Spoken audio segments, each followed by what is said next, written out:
Joseph Coyne, welcome back to the Pacey Performance Podcast 10 months after your part one, but it's a pleasure to have you. Mate, thank you. Thank you for having me on again. My pleasure to be back on with you. It's great to have you. I know we went into a bit of detail on your background in the part one, so if anyone wants to dive into that, they can check that out, and that was on the 8th of July, so people can dig into that. But would you mind just giving us a brief background on you, and then we'll dive into what we have planned, which is all about plyometrics? Yeah, cool. So, look, I'll work my way back because of recency, right? And I'll remember the most recent things first. But currently in Australia, working at a high school called Lynn's Van Anglican Grammar, also as Director of Sport and Athlete Development, also doing a bit of work with Bond University swim program, and University of Southern Queensland in their new Master's Strength and Conditioning, which is curriculum development stuff. Then prior to that, I was with the UFC, performance director out there in Shanghai with the Shanghai Performance Institute. Before that, I worked in Chinese track and field, and that's where I really sort of, a real massive interest area of mine. Worked there, loved it, and a lot of the sort of things we'll be talking about today was from me cutting my teeth under some really experienced track and field coaches in that track and field setting. Previously also worked at the Chinese Olympic Committee across weightlifting and a few other sports, including swimming. And before that, basically in Australia, had my own clinic. I actually come from New Zealand originally, went to University of New Zealand and moved over to Australia. And basically, long story cut short, started my own clinic and own strength and conditioning gym, and then went over to work for the Chinese Olympic Committee and EXOS, actually Athletes Performance, as they're known at the time. And that sort of fills everything in to where I am now, hopefully. Nice. So the topic of today is going to be jump training and plyometrics, and we're going to dive into working back from the sport and then determining the right test for our athletes to understand what they actually need, and dive into a few common questions that people may ask, which will lead to the choosing of the right test. But before we do that, just to set that up, why the interest in this particular area for you? What's kind of sparked the love for jump training and plyometrics? Yeah, so mate, like I even went to a wedding just on the weekend, and with one of my old university flatmates, and he reminded me about how I was doing like a vertical jump training program when I was like 20, doing skipping and like jumps, all types of different jumps in my room next to his, so he can get to sleep because I was doing it like 9 p.m. at night or something like that. I've always been intrigued by like how to jump higher, run faster. I played rugby union predominantly and rugby league, but I did like some speed training, beach sprinting, track and field in my summer break, and it helped me so much. So for rugby union and rugby league, and so I was like, man, I love this stuff. I really enjoy it. And look, I got to work with some real elite sprinters and jumpers over in China, and I'd worked with like national level Australian sprinters and here in Australia prior to that. But working with guys at the very in 2017, we had 5 of the world's top 20 long jumpers in our squad. So really understanding what jump training is and what plyometrics are at an elite level became a necessary topic for me to explore and understand. And I say jump training, plyometrics pretty much interchangeably now. There is, like, if you want to put a time domain, depending on who you're talking to or reading from, maybe it's Verkhoshansky, it might be 300 milliseconds, maybe it's Schmidt-Blight at 300 milliseconds, Verkhoshansky might be 250. You know what I mean? There's these time domains around what they're saying. This is what a plyometric is, but what sort of is generally known out there is plyometrics, and I'm doing like the little quotation marks as I'm saying that, is pretty much any jump training. So yeah, look, I really dove into that and cut my teeth with some sort of elite level jumpers, which was really interesting.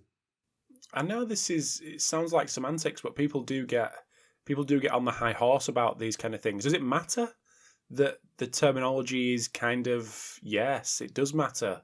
You're nodding. Do you think how important? No, I don't actually. I don't think it matters. Oh right, okay. Yeah. It's just jump training. You have No, look, I don't think it matters. It's like whether it's like 200 milliseconds, maybe Comey's 200 milliseconds, 300 milliseconds, Smith Blighter, it doesn't, essentially, they're just bandwidths, time bandwidths. You're jumping, or it's locomotion, right? It's sprinting. These contact times or contraction times, you just need to know this is where I'm working at in that contact time. So, like semantics, yes, maybe. You just need to know the difference between a fast stretch shortening cycle activity and a slow stretch shortening cycle activity. And maybe anything below 300 milliseconds is a fast stretch shortening cycle activity, although you could even make an argument that anything below 150 milliseconds should be considered a fast stretch shortening cycle activity. So, look, I'd say in general, it's semantics. Don't get your underwear too much in a twist about it. If it does pop up, and like a lot of what we call like plyometric training, and what you'll see, like it's all counter movement jumps, which are almost all above 300 milliseconds in terms of contraction time, when people are putting stuff out there and so on. So, yeah, I'm not too worried if somebody terms something plyometrics and it's not necessarily the correct definition according to the literature. Yeah. Cool. I hear you. Right. Working back from the sport. So you wrote an article for Sportsmith. This chat's going to be based on 2 articles that you wrote for Sportsmith, and we're going to dig into a little bit more detail and maybe some of the nuances and caveats that people may want to understand having read those or not having read those. So the first one, working back from the sport, you mentioned sporting demands, positional demands, and then individual deficiencies. Would you mind just giving us your thought process when you are working back from the sport? Because I think, and this is not to be, this is definitely to be complimentary to you and obviously the article, but I think when people say about working back from the sport, it's to me always comes across the reader or the listener. Maybe just tell me what to do. Just tell me the exercise I should be doing. Like, people want the answer. People want to get to the end super quick and want the black and white. This is what I should be doing. But what we're actually saying is understand the sport and the context that you're working in, and then that will kind of answer its own question to a certain extent. So what's your process when taking that step back and trying to understand the sport that you're working in? Yeah, for sure. So you've got to understand what success is in that particular sport. Once you understand what success is, then you can be like, okay, what factors influence the success? So say long jump, all right. Jumping far is success in the sport. Above 8 meters, 20, 30, 40, that's success in the sport, depending on who you're against and what's happening. Now, a lot of that we know is related to the approach speed before takeoff. So maybe 90% of your jump distance is related to how fast you're coming into the board. So now you know, okay, well, what do we need? We need people that can run fast and jump really far. And then how do you put that together? How do you manipulate those things? Okay, so if we've got a person, they run at 10.5 meters per second, but a lot of the other elite long jumpers in the world run at 11 meters per second, okay, comfortably in an approach. Okay, well, there's a deficiency right there that we need to work on their speed, unless they've got these other sensational qualities about them. But it's all about understanding what success is and then working your way back from what success looks like to tell you what you should be doing in your preparation. So look, Jeremy Shepard says it, your preparation framework needs to be a slave to your performance model. That's how it needs to work. And one of the reasons is that there's so many things you could be doing with athletes. You actually need to be really targeted and concise with what you're actually going to apply to them, what interventions you're going to give them. Otherwise, you run the risk of getting nothing accomplished. And it's the old, you can't sit on 2 horses at any one time. You really got to know what you're going to go after and focus on that based on what's going to influence success in the sport. And once you've understood what success looks like in the sport, now every athlete will have some type of individual deficiencies, whether it's physiological, psychological, biomechanical. Okay, there'll be technique. But you have to be, again, you need to address these. These would probably be secondary to, like, say, the results of an FMS or some type of screening exam would probably be secondary to what actually needs to happen in that sport. Because you might be addressing things that are totally irrelevant for this person to succeed in their sport. It's not to say you should never address those things, but you always need to take care of the big rocks first, and those big rocks are what's going to help this person succeed in their sport, what's going to help them capture that essence that is success in that particular event or that sport. So that those things have to be tied in. So for instance, if a athlete has, and I'm just thinking sprinting here, but if an athlete has a restricted hip flexor or anterior hip complex in one side, so the left side, and it affects lower back issues from like a medical screen or something like that, it's an individual deficiency, then yes, that should be dealt with as a priority. However, if a long jumper, for instance, has a deficit in internal range of motion of the shoulder, now that may affect mechanics and technique and things like that. But in terms of first order things, it might not be that important for them to be successful in the sport. So you always have to have this understanding of, if we are going to look at an individual and we're going to screen them, we're going to do these things, how does that tie into what actually success looks like for that particular sport? Long jump and sprinting is obviously a nice example to use because the outcome and success is reasonably obvious from the outside. But when it comes to team sports or something like UFC, for example, a lot more complex. How do you decipher what success looks like for a team sport athlete or like I say, a combat athlete? Yeah. So look, team sports, success, performance, and I always get this is actually one thing I am big on semantics. We call performance departments performance departments, and we call, say, sports science when people are looking at like physical tests or physiological variables. In essence, performance is your performance in the actual event or in the actual sport. That's what should be termed, like your technical coaches should be called performance coaches, because they're the ones that are actually doing the performance in the sport. But long story cut short, in team sports, hey, it's scoring more goals than the opposition. What relates to you scoring more goals than the opposition, or not letting them score more goals than you? In combat sports, it's scoring more points or more significant strikes than the opposition, or not letting them, or not absorbing more significant strikes than the opposition. So how do you then factor that back? What's the rate of significant strikes? How do you then factor that back into KPIs that relate to you improving a person's chance to be successful in that particular event or in that particular sport or against a certain opponent? In the first article, you mentioned the sport relevance classification system, which sounds super, super complex, but when we dig into it, it all obviously makes sense. Would you mind just giving us a bit of an insight into that, and then we can delve into the 5 checkboxes that you would go through? Yeah, sure. So it's just about me, and not me. It's not just me, but like drawing on the work of others, but just coming up with, okay, how are we looking at what we're doing in training? How are we making sure this is actually relevant to what people actually need to do in their sport?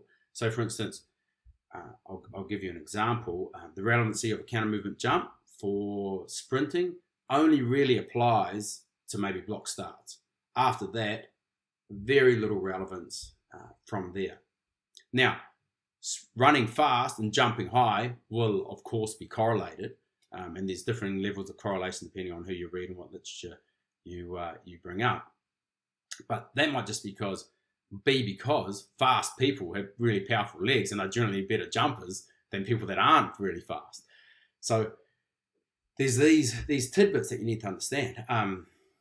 And look, there's I basically break it down. There's like stance, whether you're coming out of a 2-leg bilateral, bilateral split, whether it's one leg you're coming off. So obviously a block start in sprinting is going to be a split stance. That type of jumping is going to be more relevant for you than bilateral. Unilateral jumping might be more relevant for top end speed because you're coming off unilaterally. It's not a 2-foot contact when you're running at maximum speed. So that's one of the big relevancy factors. Another one is contact time or contraction time. For instance, you might be looking at, say, 85 to 100 milliseconds when you're running at maximum velocity. When you're taking off a long jump board, it might be 130 milliseconds. Taking off a high jump might be 150 milliseconds. So these all give us sort of bandwidths that we can work at in and around to be like, okay, we're approaching contact times that are close to what we're actually doing in the sport, that are going to influence what we're doing in the sport. The next one is direction, and I know Lachlan Wilmot has got some great stuff on here, and Exos as well, athletes performance. But yeah, there's different directions. There's like vertical, horizontal, lateral, rotational is another one, especially for those team sports and field and court sports that you mentioned. And then there's one that I'd say probably doesn't get enough attention when people are thinking about plyometrics is your approach. So this might be, do athletes actually have a running approach before they jump? And that makes a massive difference to what type of things are going to be relevant for them to actually improve their performance in something like that. So like a volleyball spike jump will normally have a 2 to 3 step approach beforehand. Obviously long jump, big approach, high jump approach. Basketball, a lot of the jumps, unless they're directly under the hoop or rebounding, will have some type of approach. Headers in soccer will generally have an approach. So there's these things that you should be aware of, and you jumping out of an approach is very different to you jumping without an approach. It's like they're distinct skills, and so that's a big one. That's a real big one. You could also say that approach could be factored into things whether you're jumping off heights, like jumping off boxes, whether you're not having a counter movement beforehand. Those would all be things I'll consider in and around what type of whether we need to consider how we're approaching the jumps to be more relevant to an actual plyometry activity for the sport. And then surface, you've got different surfaces that people will jump on. In general, it wants to be as close as possible to a competition surface, although there's definitely advantages to working on softer surfaces and working on what I term like quasi-closed surfaces, so things like sand. There's actually benefits to sand. I know it gets a bad rap in the performance world, but there's like research-backed benefits to sand improving like your squat jumps or your non-counter movement jumps compared to jumping on the grass. And obviously there's all sorts of other things. If you're doing low amplitude jumps in sand, that can be brilliant for like the foot musculature, the foot intrinsic musculature, all those type of things. So yeah, don't sleep on the sand is what I'm saying. But that's another thing that you need to be considering when you're going, is this jumping activity or this plyometric going to be right for what I want it to do? You should consider those sort of, I think it was 5 things: the stance, the contact time, the direction, the approach, and then the surface. Would all be things I'm thinking about when I'm designing what type of jumps I want to be doing with people. Let's have a little dig into the approach versus the non-approach, because like you say, maybe sometimes it gets forgotten about. Apart from the obvious, if we've got an athlete that jumps after an approach, well, we train like that. Or if an athlete doesn't, well, we don't, and we train with that from the static position. Is there any other nuances that we have to think about on that? And maybe a second part to that question, can you give us some examples of maybe exercise selection based on both of them? Rough exercise selection, maybe global, based on them two options, approach versus non-approach? Yeah, for sure. So look, there's like long jump coaches have been doing this for years, right? You have short approach jumps and long approach jumps, and you can compare between the two. Like you might have a 5-step approach and a 9-step approach, and then your full approach jump, and then long jump coaches will be like, okay, well, this is what they're doing in a 9-step, and this is what they should be doing in a full approach, and then weighing that up and determining what do I need to work on? Do I need to work on approaching more, or do I need to work on actual like takeoffs more? In a really simple explanation. So you can do the same thing with say counter movement jumps, and it's really easy. An athlete might do a counter movement jump without an approach, what we'd see normally on any set of force plates or jump mats around the world, very common. And then an athlete might also do a jump where they have, say, a 3-step approach into that jump or a 5-step approach into that jump. And then you're going to look at the difference and you're going to be, okay, is this difference massive? If it is, then maybe we just need to work on jumping without an approach. Is this difference very small? If the difference is very small, then you're going to be like, well, this person doesn't have their sequencing right. They can't use the energy that they're generating from the approach into the jump. Either maybe there's technical constraints, biomechanical constraints, they're not doing something correctly, or they're just not coordinated to use that energy to then increase vertical output when they actually jump from this approach. So yeah, it's really simple. You can look at how well they jump without an approach, how well they jump with an approach, and then go, okay, this is what I'm going to work on. Especially if those you have these jumps that are with approaches that are really important in your sport, like a rugby union winger or rugby league winger coming up to catch a height ball. Those are all approach jumps that would be a really important performance factor in that particular sport. Would you have an expectation, maybe using long jump as an example or a team sport athlete as an example, would you have an expectation of 20% higher or 10% higher for an approach versus non-approach so people can get a bit of a gauge on what to expect? Yeah. So you've got to be really wary of looking at like 9-step and 5-step approaches in long jump and how far people jump in that versus the actual approach. But probably the one that will be most relevant for the listeners out there is it's about 20% NBA combine.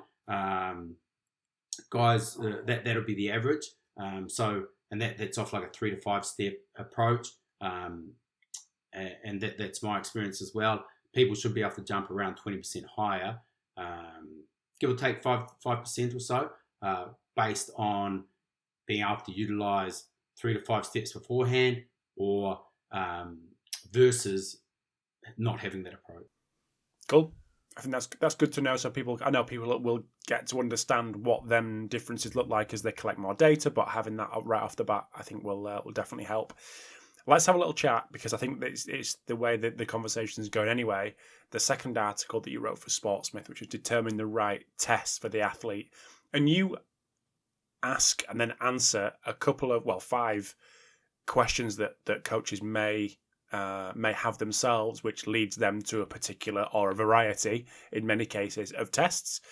One particular one with the first one: does the athlete need more force or more velocity to improve performance? And off the back of that, in the article, you describe the various different options people have got, and then you say the one that you have used the most to try to determine that question. Would you be able to run through the answer to that and the particular test that you have favoured to try to answer that question? Yeah, for sure. So I've used a lot, and I've got heaps of experience with, say, Samozino's force velocity profile, which is jump across a spectrum of loads, and what happens is you'll get a force velocity regression, and then you also get this optimal slope based on limb lengths, based on your watts per kg, like your relative power, and then also based on what angle against gravity you're going to be jumping at. So whether you're projecting straight up 90 degrees or projecting out 30 to 40, 90 degrees might be a counter movement jump, 30 to 40 degrees might be your sprint start or coming off the blocks and swimming, something along those lines. So those 3 factors will determine your optimal slope. And then you can compare how far away from that optimal slope you are with Samozino's force velocity profile. So a lot of experience with that. I've used that with elite sprinters and jumpers in China. And then I've also got a lot of experience with the dynamic strength index, which is the comparison between the peak force in originally it was a squat jump or non-counter movement jump and an isometric mid-thigh pull. But you can also do a counter movement jump and a peak force counter movement jump and an isometric mid-thigh pull is another option there. And then there's other ones. There's like Bosco had one where basically you put on 100% of your body weight on your back, jump with that, then you jump without any weight on your back. And if it was over like a third, 33%, then you would need to work more on your unweighted jumps or on velocity side of things, and below that you need to work more on strength to bring up the weighted jumps type of thing. So yeah, you've got these type of things that can tell you, hey, does my athlete need to focus on force more, or do they need to focus on velocity more? And one, I definitely go towards the like Samozino's force velocity profiling, just because it's probably got the most research backing behind it. Most of the other ones are like descriptive analysis. They've taken, like the DSI, for instance. I'm not aware of any training studies that have actually shown if you bring your dynamic strength index into this range of 0.6 to 0.8, this actually improves something. So that's a big thing. Like, we've got this sort of cross-sectional analysis, but then we need to know if we actually bring people into the averages, bring people into the average plus or minus 1 standard deviation, which is where the ratios come from for the DSI, does that actually improve anything? So there's that consideration, and Samozino's work, which has been sort of furthered by others, kind of has that support. And in my practice, I've also found it to be quite valuable in being able to improve people's jumping output, at least in a counter movement jump, because you've got to remember it's going to improve the output in a counter movement jump, not necessarily anything else, or not necessarily other type of jumps. So if that's your aim and that's your purpose, that's definitely my go-to. And there can be a fair bit of disagreement between those methods. So then you've got to pick, okay, which one am I going to go with? And I'll give you an example. There was we did this at the UFC PI when I was there. There was something like, and I forget the actual correlation, but it was a large negative correlation between the results of the test telling you what you should focus on with an athlete. So the DSI would tell us one thing, and then the force velocity profile would tell us another thing. At the end of the day, you can only pick one to go with. You can't go, let's do some of this and some of that. So from that and from really investigating it at quite a deep level, and that comparison, I've sort of stuck with with Samozino's force velocity profile, and that's my favourite choice at the moment. Where can people go to get the details on Pierre Samozino's force velocity profile? Is it on JB's website? Am I right there? Yeah, it'll be on JB's website. They'll have a spreadsheet you can download for free. Funny story on that spreadsheet, I actually created my own in maybe like 2016 based on their research, and then the guys come out and released a free one like about a month or two after I'd spent like 4 weeks trying to do it myself and figured it out on myself. So I was like, guys.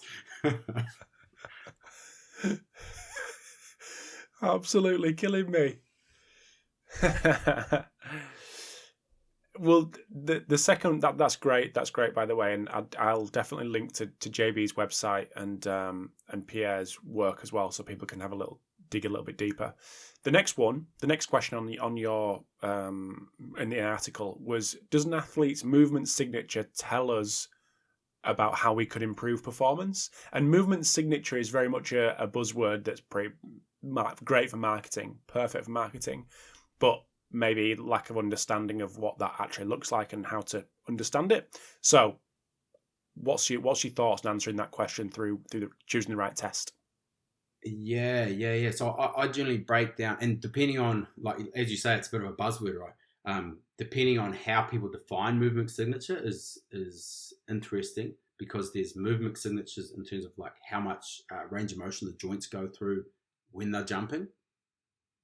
There are movement signatures in terms of what is the force time trace on force plates. What are things looking like from an eccentric to concentric, like unloading phase, propulsion phase, that type of thing in a counter movement jump.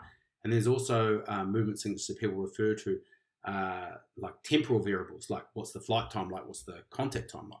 So depends on what people are talking about. If they're talking about joint ranges of motion, this can be, I actually like looking at this. Normally, I'm a big fan of standardizing all jump depths. So whenever we do any jumps with loads, it's always to around this 90 degrees. Something that Carmelo Bosco did, something I picked up from Pierre Samozino, actually, when I was getting low R squared results from my force velocity profiling with the long jumpers. I was like, man, why is this happening? I was using self-selected depths, and that was actually probably, and I was like, wow, these guys are some of the best jumpers in the world. I can probably let them choose the depth they're going to jump with load. But as soon as I cleaned that up and went everything from 90 degrees, around 90 degrees, like it's still a self-selected depth that I wouldn't go any more below 80 and any more above 100, but somewhere in that range for the athletes. That is 100% what I'd advocate for people to be aware of, is that if you, especially if you're doing force velocity profiling, those depths should be standardized. And I'd say also, and I know there's a lot of research in there in the like athlete monitoring space with say Stu Cormack's work kicked it off to start with, but I'd say if you want to be really on top of things in an athlete monitoring space and using jumps, you should probably standardize the depth with that, because if you're going to look at temporal variables like contraction time or RSI to give you an indication of whether an athlete's fatigued, and one day they're going through, say, 80 degrees of knee joint angle, and then another day when they're tired, they're going through like 100 degrees of knee joint angle, and you've got these longer contact times, and you're like, oh yeah, they're fatigued. Well, it's like you comparing the time for a 100-meter race to a 120-meter race, essentially. Of course, they're going to be longer. So that might be because they're going through longer, they're going through deeper to try and get the same height, but you might not know that. You're better to take that card off the table so you know exactly what's going on. So I definitely recommend being aware and considering whether you need to standardize the depths with all the jumps you do. And then long story cut short to all that, probably one of the only times that I recommend you don't do that is if you want to have a look at an athlete, how an athlete just jumps. Now, if an athlete isn't an experienced jumper, I probably wouldn't read too much into this, but if an athlete is an experienced jumper from a jumping sport, whether it's a court sport like volleyball, basketball, weightlifting, sprinters, you know what I mean, where block starts for a sprint swimmer as well, for a swimmer, then yes, you can have a look at their movement signature in an unconstrained counter movement jump, and you'll have some people that have a lot of movement around the ankles, a lot of movement at the hips, a lot of movement around the hips, a lot of movement around the knees, a lot of movement around the hips, and all different combinations. There might be things that happen if you're looking at a person front on, things that happen if you're looking at a person side on,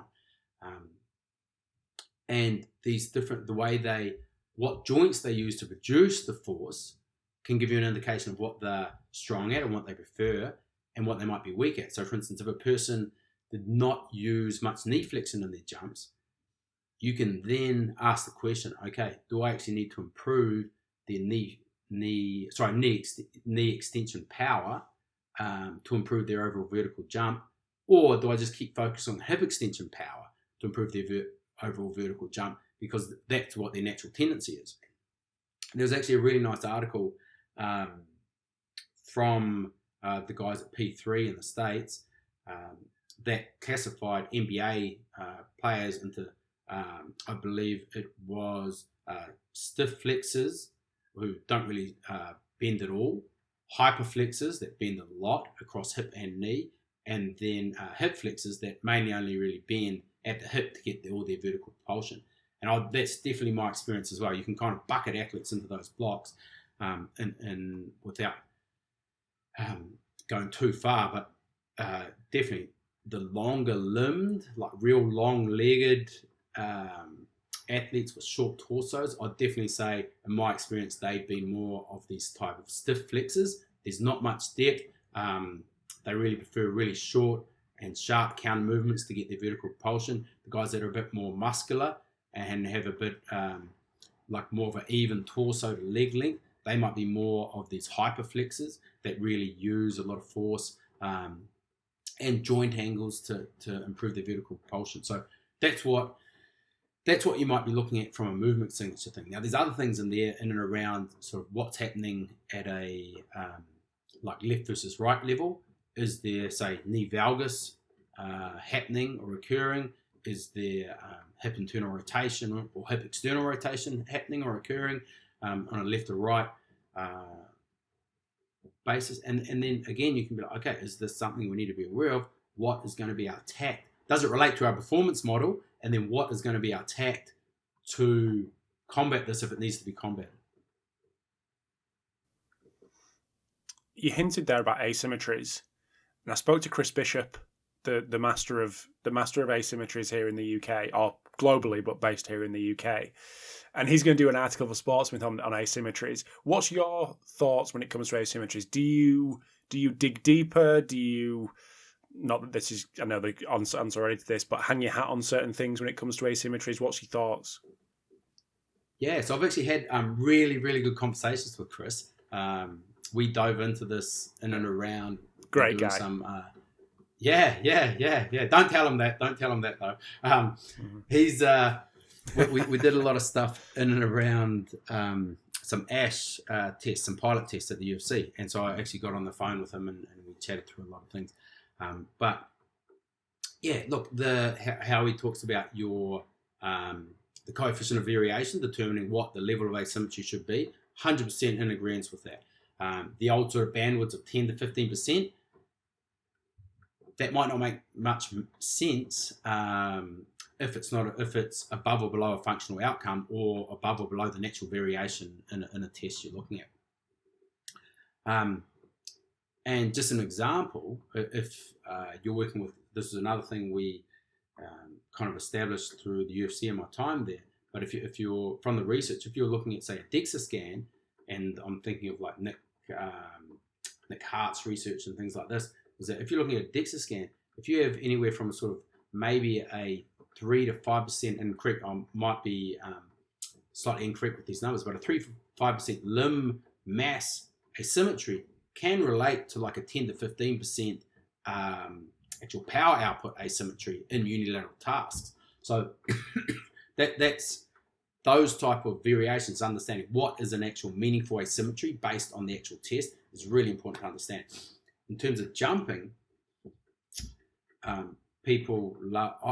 much prefer unilateral jumping assessment. So looking at your left leg jumping, then looking at your right leg jumping, not looking at two legs jumping at the same time on a force plate, on dual force plates. In my experience, that type of bilateral assessment is probably really relevant for people that have to exert a lot of force bilaterally, skiers, weightlifters, the like. But it can be very, very changeable and vary a lot. And I much prefer looking at just left leg, then looking at right leg and unilateral jumps to determine what I want to do. And it might be, say, counter movement jumps, or it might be a pogo style jump that I'm assessing for those asymmetries when a person is jumping. One of the questions that I want to dive a little bit deeper into is the last one on the list, which is, does the athlete need to focus on unilateral or bilateral work to improve performance? And this is always, you go on Twitter and you see the debate around unilateral versus bilateral, people putting themselves in each corner and then putting the boxing gloves on and battling it out. So what does choosing, determining the right test and choosing the right test, how does that fit into answering this question? So again, depends on the performance model of the sport. If an athlete is a long jump, bilateral jumps, I can tell you right now, in China, in my time there, the Chinese weightlifters, the Chinese sprinters all have better counter movement jumps than the long jumpers, even though we had long jumpers that were jumping sort of over 830. Now, there was some pretty elite weightlifters there as well, the males and the females. I'm just thinking of the males when I'm talking about it, and some pretty elite sprinters. But the relevancy of a two-legged jump and understanding whether you need to do more two-legged or one-legged work kind of depends on the sport, first and foremost. Again, it's working back from the sport. So that's going to be your first consideration. Then you might say, okay, what is an acceptable level of asymmetry? In long jump, where there will be all sorts of morphological adaptations in the takeoff leg, then that you need to be aware of those and be like, okay, if we have a like a 25% asymmetry in the takeoff leg compared to the non-takeoff leg, is that an issue for this particular person? Maybe, maybe not. Let's delve deeper on it. Again, now I will say in the takeoff, that's a consideration, but in the sprinting in the approach, they want to have, like, both legs want to be producing good amount of force so they can actually run fast. So then you might be looking at what is your assessment? Is your assessment jump based, or is your assessment sprinting based to look at asymmetry? What is their flight time, contact time, and relative stride length like when they're sprinting in left leg compared to right leg consistently, and then determine what type of interventions you want to do from there. So for instance, if flight time and relative stride length is always poor left versus right, then you might say, yes, we need to prioritize left leg work over right leg work in our training to try and impact our performance model of sprinting fast in the approach before we take off. So yeah, definitely you've got those asymmetries relating to the performance model. The other thing you can do is look at what's called a bilateral deficit. So this is essentially left leg plus right leg divided by how much they produce in two legs. Now your bilateral deficit will change, just like asymmetries will change across the tests you use, across the variables you look at. And so for instance, you might have a big bilateral deficit in strength work, like a leg press or a squat, but there might be no bilateral deficit in a jump. You've always got to, again, relate it as closely as possible to that performance model of sport and figure out, okay, if we are going to use this, is it really relevant to what we're trying to use it for? So yeah, there's been stuff where a lower bilateral deficit, which means that there's greater two leg or closer. There should be your left plus right should be greater than your two leg combined. That's why it's called a bilateral deficit. Sometimes it's called bilateral facilitation, where your two legs are less than your two legs are more than your left plus right. But in general, it'll be a deficit, and the lower that deficit is, the better it might be for two-legged tasks, e.g. Jumping off two legs, coming out of the blocks. And there might be, conversely, the higher that is, the higher the bilateral deficit, so left plus right divided by the two legs, the higher that is, so your left plus right is much higher than what type of force or power you produce out of two legs. That's, it makes sense, right, is better for unilateral tasks, so maybe change direction. So then you can go, okay, what do I actually need to improve this person? Is it a unilateral task? Is it a bilateral task? Okay, what is their bilateral deficit?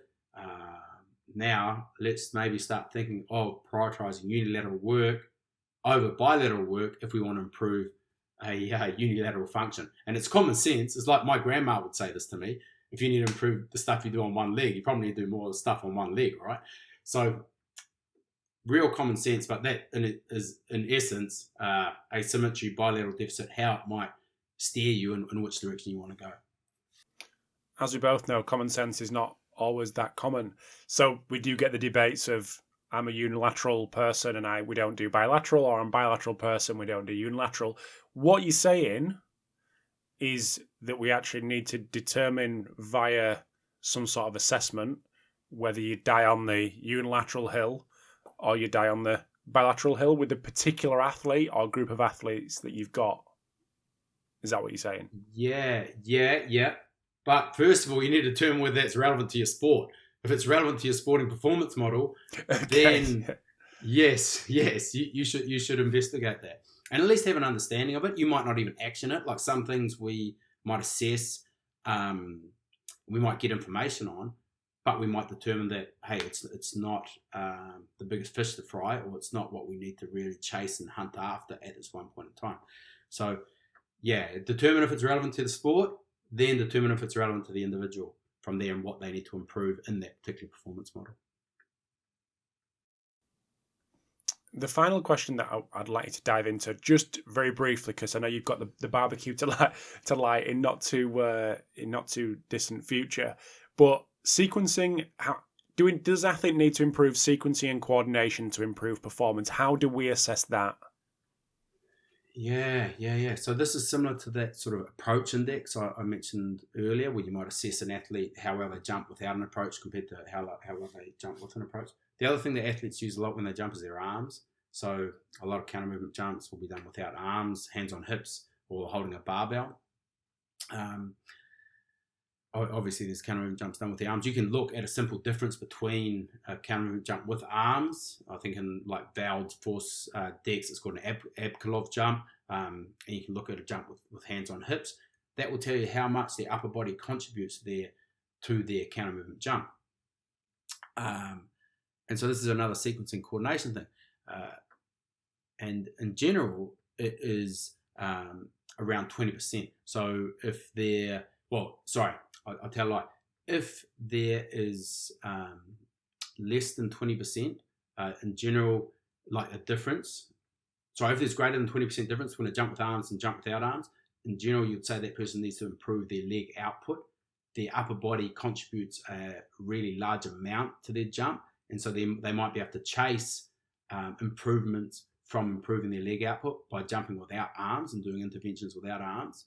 And oppositely, if it's less than 10% difference, you're going to say, and this is guaranteed, you're going to say they're not using their arms well, their coordination is not where it needs to be to really improve their jumping output by using the whole body, not just their lower body. And it becomes a big consideration for jumping sports. One caveat I will say is there is a study on professional volleyballers where I think the difference is something like 37% between arms and no arms. So that's a massive amount, but professional volleyballers are some of the best jumpers in the world, right? Especially off 2 feet. And their use of kinetic energy, their use of upper body to contribute to jump height is massive. And if you're trained at something, that might be something that people would be, okay, we could actually get to something like a 40% difference by using our arms once we become really like expert skilled at using arms and jumps. So that's another example. And the real easy training intervention for that, like I said, if it's over a 20% difference and they're not a like expert jumper, you might say, okay, we need to do more jumping without arms in our training. If it's less than 10%, you might say, hey, we need to improve what's happening in the upper body without jumping. So that means using arms more often. It might be holding onto little dumbbells, like doing halters when they're jumping, which is another sort of in vogue jumping method at the moment, where you hold onto some plates or hold on some small dumbbells. Wrist weights around the arms also will teach coordination and sequencing. It's like a skill acquisition thing. Exogen, like the sort of really, really Rolls Royce of wearable resistance, is another great tool to use when you're doing that. And look, it's not just with jumping as well. I'm sure people have seen videos of people running with sticks on their back, like dowels on their back, and running with things above their heads. All this stuff is just like a differential diagnosis for whether a person needs to improve upper body sequencing with what they're doing, or their lower body force output is not where it should be. Superb. I can almost smell the barbecue just been lit. So I'm gonna round up there. But no, mate, that was superb. Thank you very much. I'll link to the 2 articles that we've spoken about. But anything else that you've got going on, research-wise, publication-wise, work? Where's the best place for people to keep up to date with what you've got going on? Yeah, look, so Instagram and Twitter, I've been a bit slack on content last couple of years, but 2 kids under the age of 5 will do that to you. That's just at Joseph Coyne on both. And then, actually had my last article from my PhD come out. I finished my PhD, but the last article actually came out just the other day. Subjective training load, and sort of it's like a follow-up and future directions for where we think subjective training load, e.g. SRPE and differential RPE should go. So if people are interested, that's another thing that I've sort of delved into besides jumping, and spent close to 4 years figuring out what I want to do with a 1 to 10 scale, which doesn't sound like that much in the scheme of things, but it's that's out there. So if people want to jump on that, I'd highly recommend that as well. ResearchGate, you can find on ResearchGate. Perfect. Right, I'm going to let you crack on. Really appreciate your time as always, and look forward to keeping in touch and chatting soon. Yeah, awesome, mate. Thank you.